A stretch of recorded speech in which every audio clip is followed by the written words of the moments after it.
Something happens when everything goes wrong, and we get hurt, and we have scars. We like knives and forked pipes and real old guitars. Don't hang your head, don't hang your head, don't hang your head. We live dangerous. Don't hang your head, don't hang your head, don't hang your head. We live dangerous. Good afternoon. Chilly afternoon in Nebraska. I think in the last video I talked about showing you how to bleed brakes. I've already showed how to do bleed the clutch when I pulled the primary off. Yeah, I did. When I pulled the primary off in another episode a while back. So I'm going to show you how to bleed the brakes. Bleed the brakes. And we'll start with the back one first, and then I'm not going to actually bleed the front one, but I'm going to tell you how to do it because there's some tricks to that one.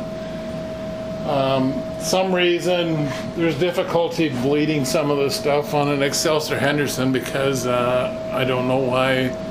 If it's the material the hoses are made from that repel the fluids or what it is. Stuff that normally works on other bikes works fine, and on Excelsior Henderson's doesn't always work. I'm not saying all bikes bleed easily. I'm not saying that at all. I'm just saying that some bikes do bleed easily. Even within bike to bike with Excelsior Hendersons, I've had some bikes bleed the clutch in seconds. No big deal. And then like mine, the first few times I bled mine, probably first 5 times, it'd take me a half an hour to an hour to do it because it just hold air. I just couldn't get it out. So the back one's going to be easy. We'll use a Mighty back there, and I'll show you how to do that. In the last episode, I told you about the crush washers and how big a deal that is. I'm not going to dwell on that on this episode, but I just want to show you. I got 2 copper crush washers on my banjo bolt. So here's the bleeder valve here, and it's underneath a cap, rubber cap. Yours might be missing because it's rubber, and rubber deteriorates and it goes away. Here's the Mighty Vac system. I don't know that Mighty Vac's the best brake bleeding system in the world or not. I know it's one of the cheapest, and you can get all kinds of different grades of it. $35 to a couple $100, and I think they're all basically the same when it comes down to it. But this is like the 3rd one that we've owned, and they just get tired and start leaking, and you have to buy a new one.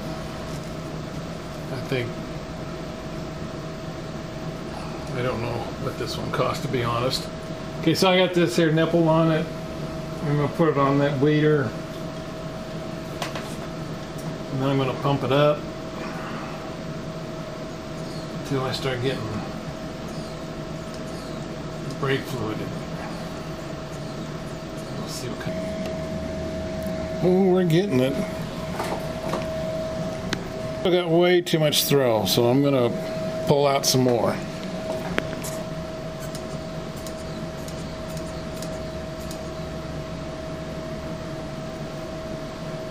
Still pulling a lot of air out of there.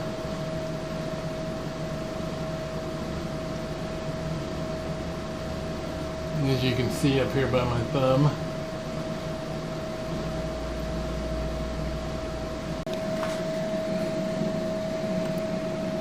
It feels pretty good.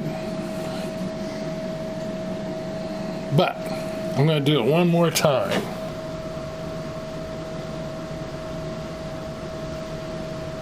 Now, granted, no matter how much I pump this, you're going to see air coming in because there isn't a fitting on a Mighty Vac system that is totally airtight, especially when you pump it up to the pressure level I pump to. But you got to learn how to recognize when you're actually pulling fluid and when you're pulling up foam. The foam is what I'm usually looking for. These big bubbles, that could be Could be big air in there, but I really doubt it, being this is the third time I've pumped it up.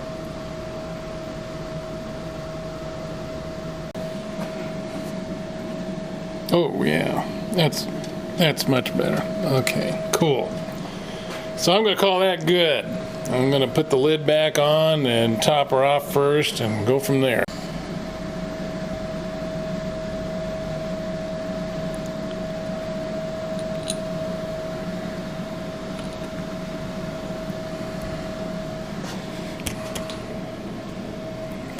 For all of you that have never handled DOT5, DOT5 is a silicone brake fluid, unlike normal DOT3. DOT3 will eat paint and soften up rubber, like I was talking about on the brake system if you ran DOT3 in our brake system. So you see my pedal there is all wet. I'm not concerned about it at all because that's silicone and it'll wipe right off. Okay, so there's the front brake. Man, is this filthy. You thought a guy would wipe that off first. And again, we have a rubber cap or boot or whatever you want to call it. Now, it doesn't take a genius to figure this out, but note, this point here is lower than this point way up here. And that's the brake line, and it runs all the way down through here. So this can be difficult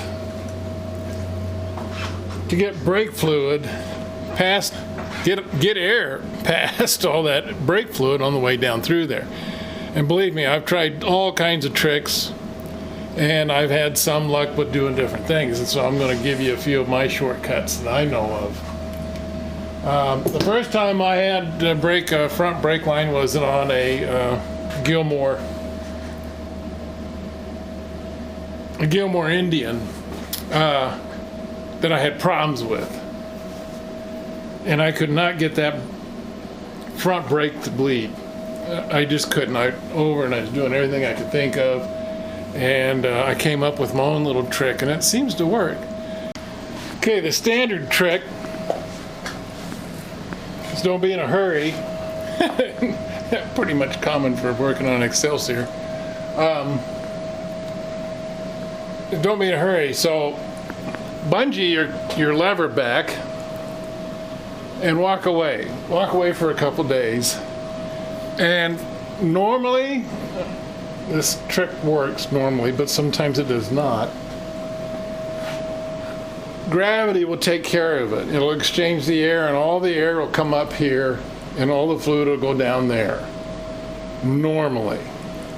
Sometimes that doesn't work. Sometimes a mighty vac will work. And that's fine too. But I have yet seen on an Excelsior Henderson where the mighty vac will work on the front brake. It works on the back brake, and it works on the clutch, the slave cylinder on the clutch. All right, so sometimes the mighty vac will work on the front. Sometimes pulling that lever back and leaving it pulled back for several days will work, and sometimes it won't. And sometimes the mighty vac won't work. So I came up with this one on my own, and sometimes it works.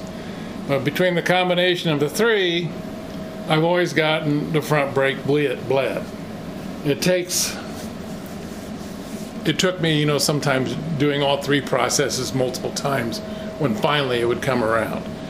Now this next method ain't really common knowledge out there, and I'm not sure why it works other than that I'm injecting brake fluid in there really, really hard.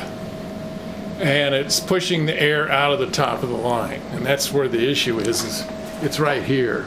Air sits in here, and you can't get it in here.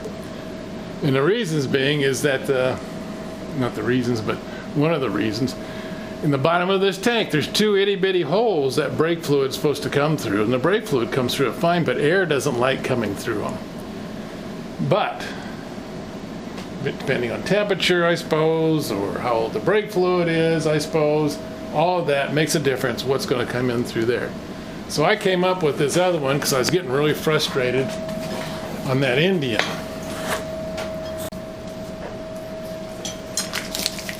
So I got this syringe from the local pharmacy. I tried to clean up a little bit so they didn't think I was a drug addict. Sometimes they scrutinize who they sell what to, and that's fine, I get it. Here's the long needle.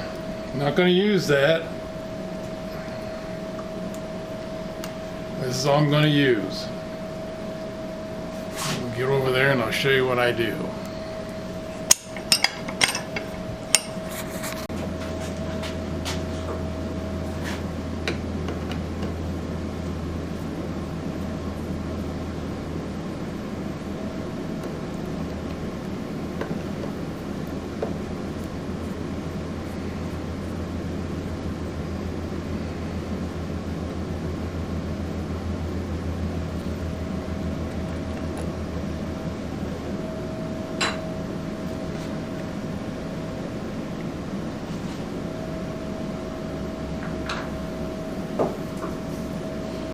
As my GoPro goes flying off.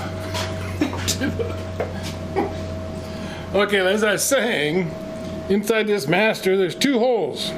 There's one this way and there's one this way. They're right next to each other. And this is what I do, is I stick the syringe in there, no needle, fill it up with brake fluid, stick it in that old hole. You can feel it. If you got the right kind of DOT5, you can see through it.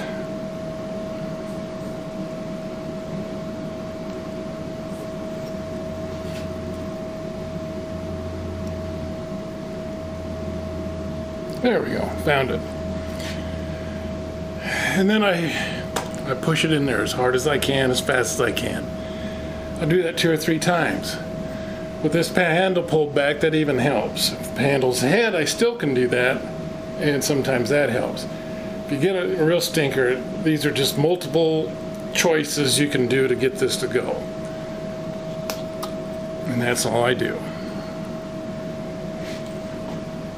And then normally, after about 3 times hitting it like that, I'll have brakes right off the top, just like this. And that's Bruce's little trick for doing it. Like I said, locking this back sometimes works good. Sometimes mighty back, right on the bleeder valve, works good too. I've often wondered several times about the pressurized systems that come this way. I remember when I was a lot younger, they used to have those out there. I don't know if those systems are still out there or not. That might be a way to do it. We live dangerous. We live dangerous. We live dangerous. We live dangerous. We live dangerous. We live dangerous. We live dangerous. We live dangerous. We live dangerous.